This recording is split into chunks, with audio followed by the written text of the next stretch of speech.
दोस्तों, स्वागत है आपका इंग्लिश एंड जीके ज्ञान के इस यूट्यूब चैनल पर। तो इस चैनल पर आपको इंग्लिश और जीके से रिलेटेड क्वेश्चंस को बताया जाता है और समझाया जाता है। तो अगर आप इंग्लिश और जीके सीखना और समझना चाहते हैं तो आप इस चैनल को सब्सक्राइब कर लीजिए।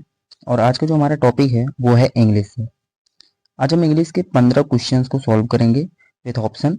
तो हम क्वेश्चंस की तरफ बढ़ते हैं और आज का जो हमारा फर्स्ट क्वेश्चन है वो है कि what is the antonym of accept. यहाँ पर हमसे एक्सेप्ट की एंटोनिम पूछ रहा है। हमारे पास चार ऑप्शन है, मॉडर्न, रिजेक्ट, प्रेजेंस या फिर नॉर्मल। तो जो हमारा सही आंसर होगा, पहली बात तो ये कि एंटोनिम मतलब होता क्या है। तो एंटोनिम मतलब उल्टा, इस वर्ड का अपोजिट वर्ड। तो जो रिजेक्ट ऑप्शन बी है वही इसका सही आंसर होगा। एक्सेप्ट का एंटोनिम होता है रिजेक्ट।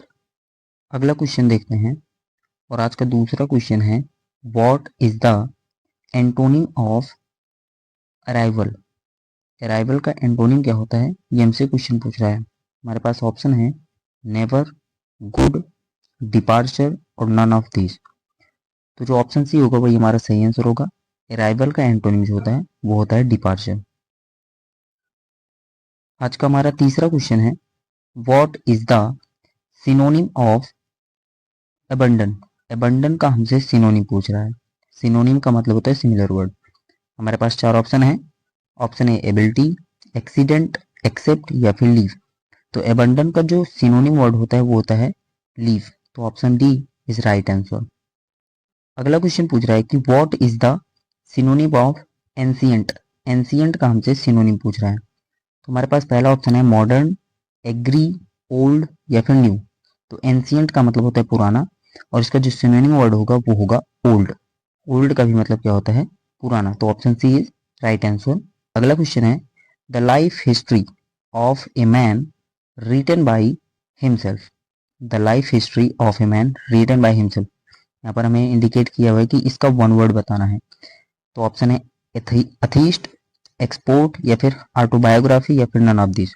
तो the life history of a man written by himself, जो स्वयं के द्वारा लिखा हुआ कोई किसी व्यक्ति के द्वारा उसके जीवन होता है, जीवन के बारे में, तो उसको हम कहते हैं ऑटोबायोग्राफी। तो option C is right answer of the question. अगले क्वेश्चन में हमसे पूछ रहा है कि a man who eats human flesh. A man who eats human flesh, तो इसको हम वन वर्ड में क्या कहते हैं, ये क्वेश्चन है और इसके चार ऑप्शन है, इमिग्रेंट, होमिसाइड, थीस्ट या फिर कैनिबल। तो one who eats human flesh उसको हम कहते हैं कैनिबल। ओके, तो option D is right answer of the question. अगले क्वेश्चन में पूछ रहा है कि what is an apple of one's eye. An apple of one's eye mean, मतलब इसका मतलब पूछ रहा है, इस ईडियम का मतलब पूछ रहा है। हमारे पास ऑप्शन है फ्री, वेरी डियर, नियर या फिर नन ऑफ दिस। तो an apple of one's eyes का जो मतलब होगा, इस ईडियम का मतलब होता है वेरी डियर। तो ऑप्शन बी जो होगा वो इस क्वेश्चन का सही आंसर होगा।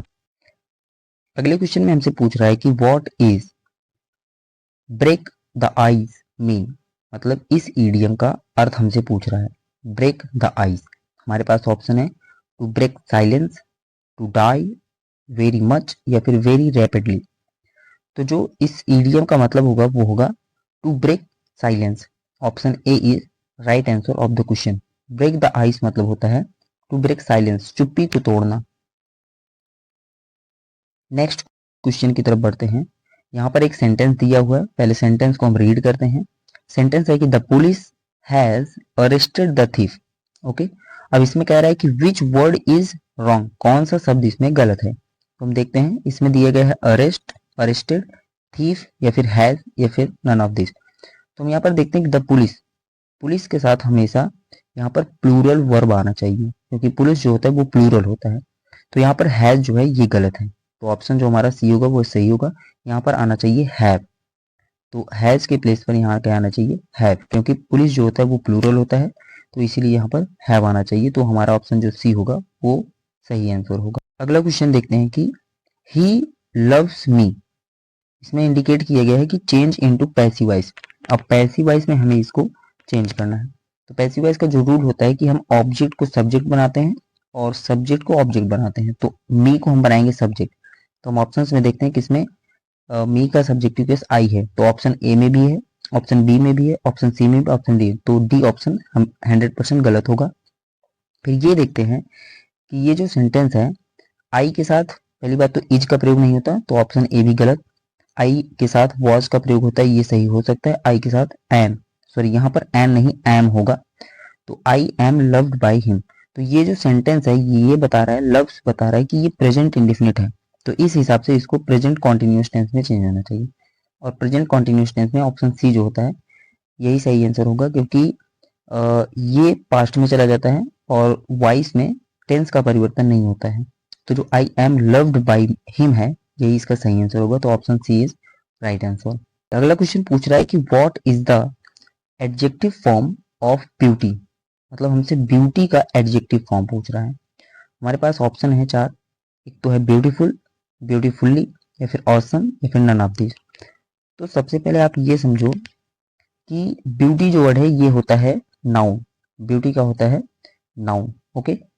तो इसका जो एडजेक्टिव फॉर्म होगा वो होगा ब्यूटीफुल। हमेशा आप ध्यान में रखेंगे यहाँ पर एक सफिक्स जुड़ा है यफ यू एल, अब इस यफ यू एल के जुड़ने से ये जो ब्यूटी वर्ड है ये बन जाता है एडजेक्टिव। अब इस एडजेक्टिव में यल वाई जुड़ गया, बन गया ब्यूटीफुली, और ये जो ब्यूटीफुली है ये हो जाता है एडवर्ब।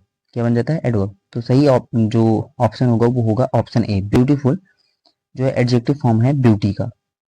अगला क्वेश्चन है कि ही हैज कम विदाउट, अब यहाँ पर फिलअप करना है हमें, उसके बाद अम्ब्रेला है। यहाँ पर हमें ऑप्शन दिए गए कि आर्टिकल ए फिलअप होगा, आर्टिकल एन, या फिर आर्टिकल द।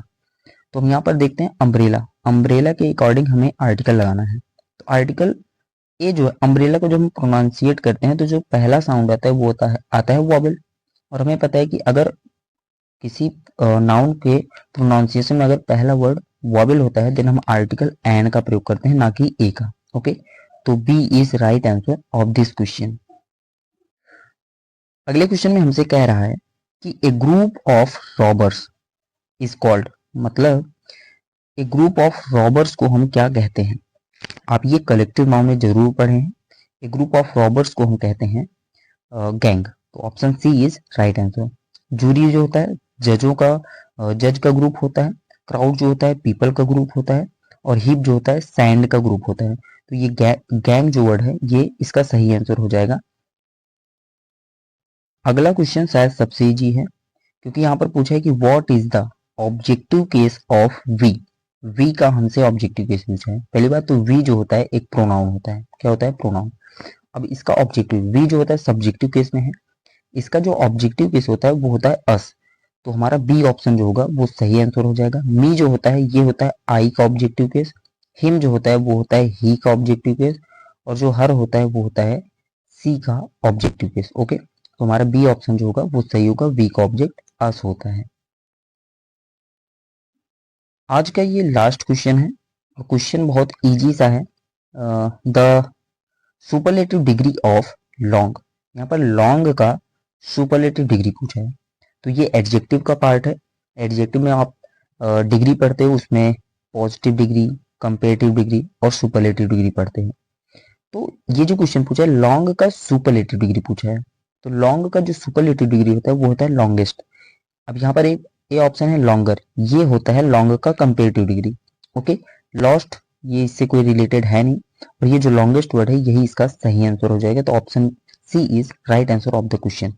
तो आज के थे ये हमारे 15 क्वेश्चंस और उसके आंसर्स की जानकारी।